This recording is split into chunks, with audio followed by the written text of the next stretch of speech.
us why it's so important to persevere in a case despite whatever odds may seem against you.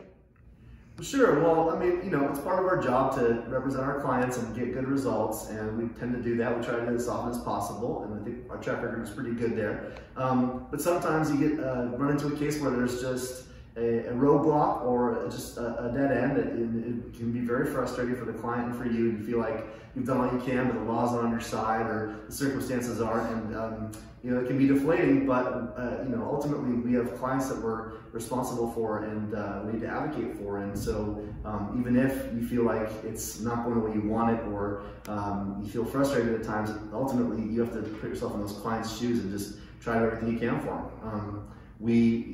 Typically that's not the case. We typically have cases that have a pretty linear path forward, but one recent instance comes to mind where we had a client who had essentially been deported already before he even came through the door and hired us. We were trying to appeal his case and trying to get him released from immigration custody, and really wasn't going anywhere despite all of our best efforts. And Brandon was really integral in ultimately getting this client released, and I'll let him give you some further details on that. Yeah, so here's this guy sitting in ICE prison. He's been deported, but ICE is not deporting him for a lot of complicated reasons. But at the end of the day, I knew that this guy can't just sit in prison forever. And so, each week I would call the ICE agent responsible for him. I'd call the ICE agent responsible for that ICE agent. And that eventually led me to send emails to the ICE headquarters, because he was still sitting in prison and nothing was being done about it.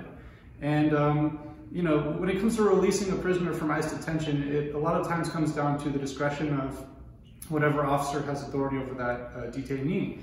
And so I just thought that as long as I could keep reminding them of his existence, keep him in their consciousness, there might be a greater chance of him getting released back to his family. And so, kept calling, and eventually he was released from detention because his case wasn't going anywhere, and apparently the ICE officer agreed that they shouldn't detain him any longer. And so that, to me, after all that, I feel like I was able to do everything I could for the client, and in this case it had a good result. And so that's why perseverance is important when working on an immigration case.